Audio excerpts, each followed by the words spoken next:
Siddur. We're up to the 13th bracha, ala tzadikim. Ala tzadikim, ala hasadim. Upon the righteous and the pious. We said many times, what's the difference between hasid and sadiq? Sadiq does what he's supposed to do. Strict halacha. Hasid does more than he is expected to do. But the Abu Raham says a Sadiq is a person who is from all his life. And Hasid is a Baal Teshuvah. So we say to Hashem, on account of the righteous and the pious, account of the from birth, and account of Baal Teshuvah, both of them, right? We're asking for you to give us reward. Al Sherit Amecha Beit Israel, upon the remnant of your nation, the house of Israel, all the Jews, on account of all the Jews who survived all the exiles. Al Ziknehim, on all their elders. What's elders? You should know in the Torah when it says, right? It says you have to go and give honor. Hadarta Pnei Zaken, right? You have to honor the face of the Zaken. Zaken doesn't mean an old man. Zaken means Zeh Shekana Chochma, the wise man. The old man is what? Is a mipnei seva takum. Because of old age, you should get up. Zaken doesn't mean old age. Zaken means zeh shekana chokhmah, the wise man. Tamid chacham. So for this, the zechut of all the efforts of the Tamid Chachamim that they study late at night and they struggle having, not as a luxurious life as others, right? We ask all of the zechut of all of them that you should answer us and give us reward. Al pletat bet sofrahim, on the account of the house of scribes. Who's sofrim? Sofrim is the scholars and the scribes who write Sefer Torah, mezuzot, tefillin, and also pletat means the physical weakness, meaning the zechut that these people kill themselves, they literally kill themselves for the Torah. That zechut also, and sofrim they want to say also means school teachers. Their zechut, their patience, their dedication, all their zechuyot together. Please give us reward. Al Girei HaSedek, and upon righteous converts, right? There's a righteous convert who does the conversion for the right reason, and then there's converts who do it for ulterior motives. That's not accepted in halacha. For marriage, for money, for other things, right? Right? We know the famous stories about how Goyim, in the times of the Gemara, they saw miracles that happened to the Jews. Right away, they decided to convert and change their life around. Girei Tzedek, like this, righteous converts who see the truth and change their life based on it, that we are praying in their zechut as well. Va'aleinu, and upon us, and you know that we with the Jewish nation has good people, and maybe we have zechut also. Yemuna hamecha Hashem Elokeinu, you should have compassion, Hashem our God.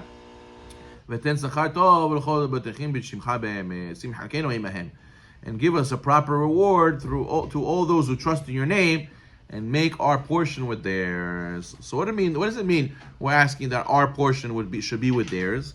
So the Arizal explains that there are certain sinners who do averot, they lose their chelek olam haba, chas v'shalom, for their sins. What does Hashem do with the olam haba they were supposed to get?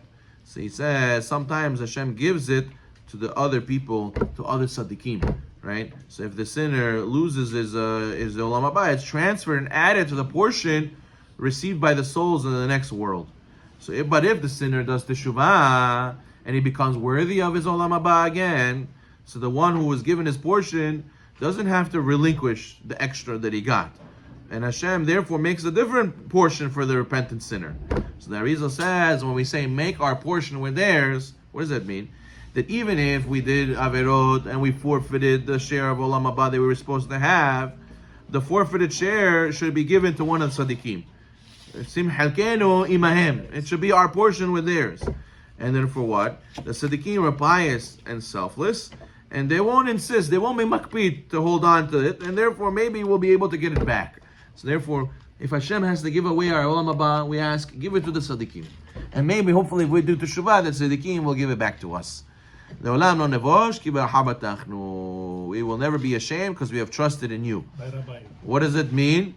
Embarrassed? The Rabbeinu Yonah writes that one of the hardest parts of the judgment in Olam Haba is the embarrassment.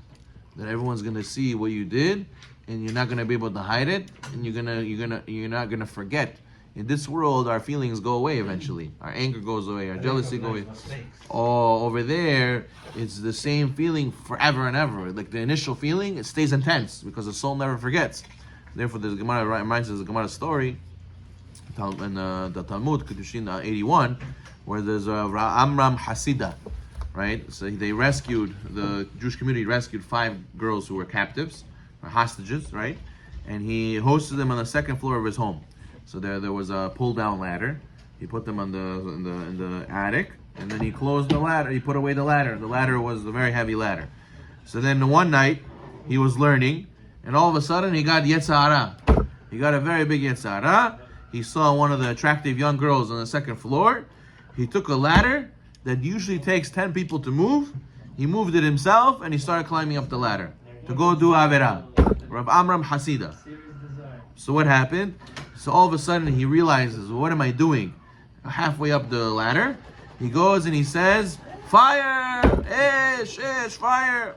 So the whole neighborhood comes with buckets of water, thinking that they have to put out a fire.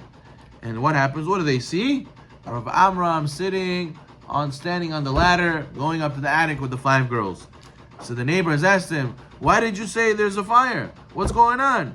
He says, I saw a fire. You know which fire? The fire of Gehenam under me.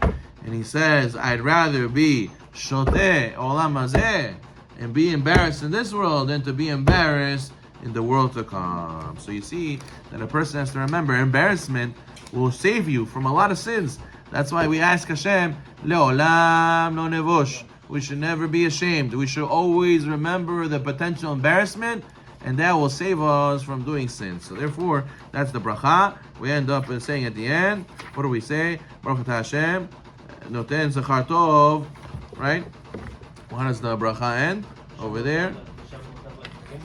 Al tzadikim, Baruch atah Hashem, mishan uftach tzadikim. The one who we relies, and it is trustworthy for the tzadikim to give them their portion of Olam Haba. Baruch Amen.